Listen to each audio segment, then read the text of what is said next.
My fellow Philippines, ang aking mga minamahal na kababayan, batid ko na hindi madali ang ating pinagdaraanan sa nakaraang hindi magdadalang taon. Alam ko rin na ang bawat isa sa inyo ay ginagawa ang lahat ng inyong makakaya upang patuloy na hanapin si lahat ang tulong.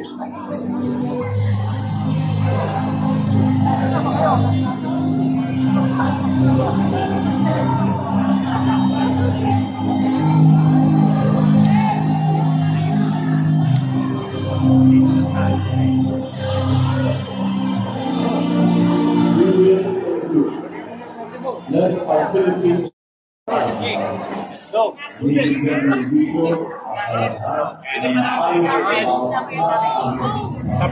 page mo, kaya sa TikTok. Ayan, magandang umaga po na may tatay. Taga dito po kayo sa Batangas, sigurado. Ganun po ba tayo? Ano masasabi nyo sa pagpunta rito ngayon mamaya ng ating mahal na Pangulong? Pagpapala ng Panginoon. Yun. So, ay bilang isang Pilipino, nagustuhan nyo ba ang kanyang pagmamalakad sa ating gobyerno? Ano po masasabi nyo sa ating mahal na Pangulong sa kanya?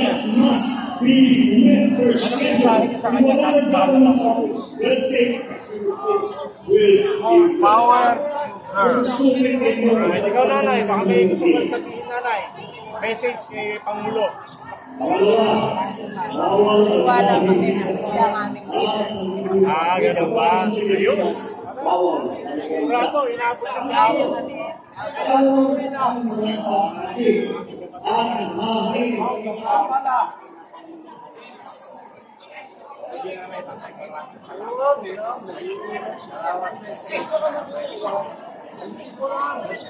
Labas ko na ako. Okay. Hindi ka muna sa labas para mapagod ka ako. Kuha ka na doon. Marami akong kuha doon.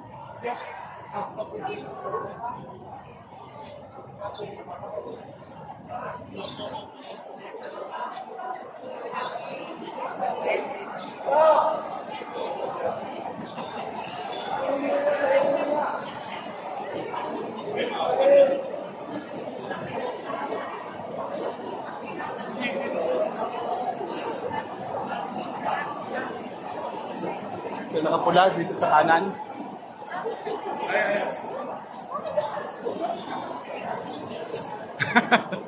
Ma'am, kumusta? May nanap mo? Si Sir Mata? Sir, matanong ko lang, saan po probinsya nyo? Sa Leyte? Tarlac. Tarlac. Kasi yung sa amin Leyte, ang daming mata doon. Tarlac po kami Tarlac Pangasinan pala. na MSC dyan. Kasi yung mga mata, yung ano namin, parang pinsan namin eh. Ang daming mata sa Leyte, sa Southern Leyte. Ang dami doon. Sige sir, thank you po. Sige po. Kuya, ang ano po dito, alas 8, sir. Alas 8 tayo dito sa Media Pack. Ayan po mga bayan, yung mismo. Sobrang dami na tao. No? Pati sa taas. Akit lang tayo dito sa taas mga bayan. Tingnan natin yung mismong view roon.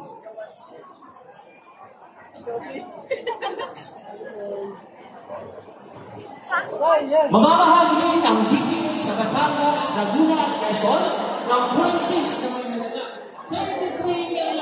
33,565,200 pesos para sa 2,656 corn farmers sa ilalim ng corn program.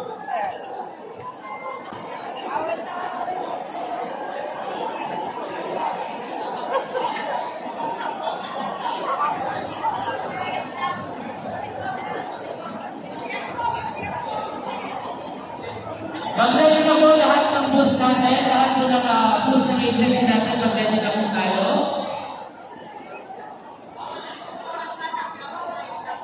Grabe, ang daming tao.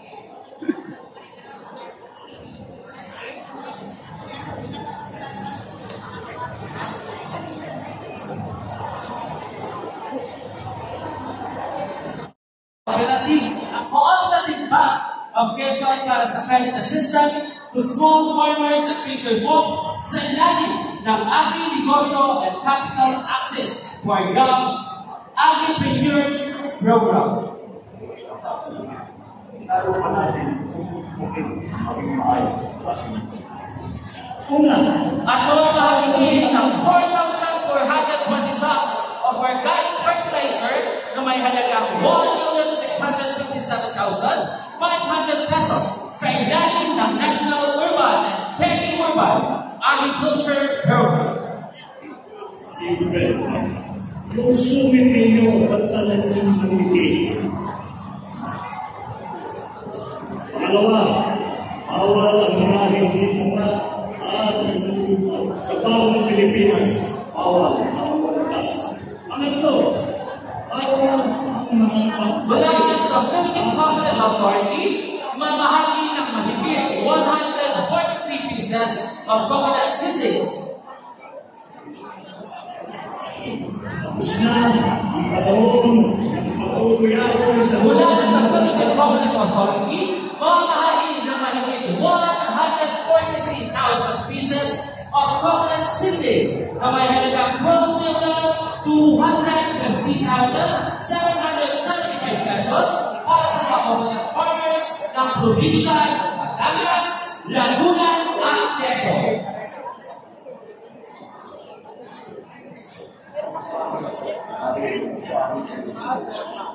Pangalan at pagnahaw, pangalan at pagnahaw sa ID po, representative nito.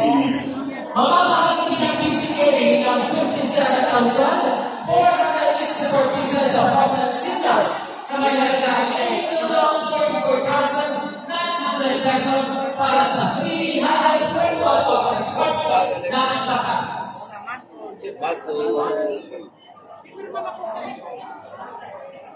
July po. July po, July 27. Ang Department of Labor and Employment naman ay mamahagi ng anim na beneficiaries sa Batangas ng business schemes na may halagang 179,664 pesos at mamahagi ng tulong panghanap buhay sa ating disadvantaged displaced workers program na mayroong kabuuang halaga na 28,958,800 pesos para sa 5,569 beneficiaries. Buday. Upo ka dyan. Escape. Kinabahan ako sa'yo. 1, 2, 3, 4, 5, Papatay. 6, 7, 8, 9, 10. Yes. Check. Right check. 1, 2, 3, 4, Ingat po. 5, 6, 7, 8, 9, 10. Yes. Check. Mic check. 1, 2, 3, 4, 5, 6, 7, 8, 9, 10. Check. Sobrang daming tao mga kabayan. Grabe. 3, 4, 5. Ang test na naman ay mamamahagi sa Batangas ng 95 starter cookies para sa 762 beneficiaries sa ilalim ng Special Training for Employment Program na nagkakahalaga ng 5,052,588 pesos.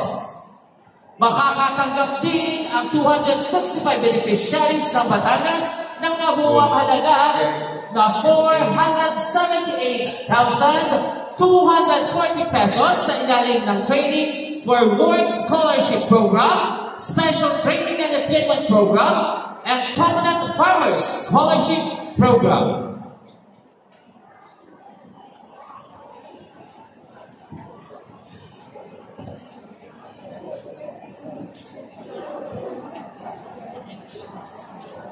At mamamahagi din ng Certificate of Scholarship sa ilalim ng Training for Work Scholarship Program at special training and employment program para sa 3,382 beneficiaries na may kabuuang halaga na 65,403,347 pesos.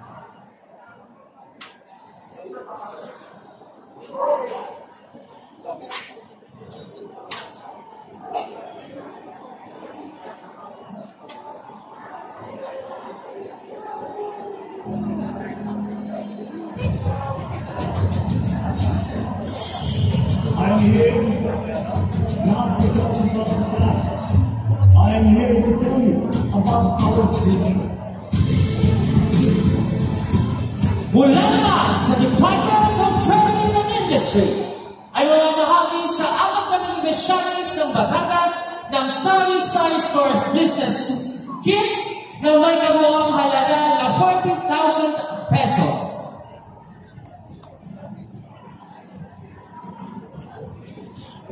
At ang huli, ang DSWD ay mamamahagi ng 10,000 sa 10,000 farmers at fishers po ng Batangas ng 10,000 pesos sa bawat isa sa ilalim ng ayuda sa Kapos ang Kita program na nagkakahalaga ng 100 million pesos.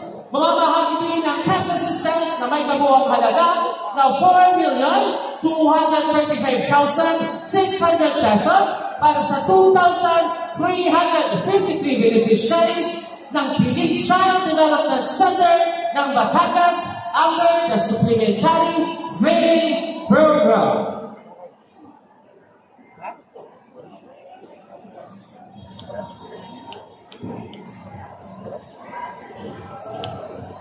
Ma'am Rosie Roma, peace po. Huwag po tayong magsalita ng hindi maganda, Ma'am Rosie, no? God bless po sa iyo, God bless po.